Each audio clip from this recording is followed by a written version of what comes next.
یک بار اگه فقط از همه این 4 سال تلاشی که من توی اینستاگرام داشتم و توی یوتیوب داشتم، پادکستایی که دادم، اگه فقط همین یه چیزو از من یاد بگیری، دیگه غر نزن بابت هیچ چیز هیچ وقت، زندگیت از این رو به اون میشه. به والله زندگیت از این رو به اون میشه.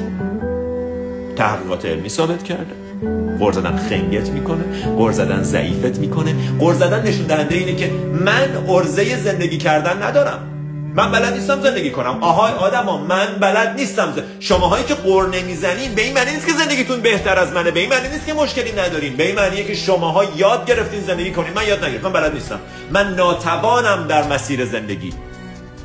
نه مشکلمو میتونم حل کنم و نه انقدر آگاهم که در موردش سکوت کنم و بپذیرمش.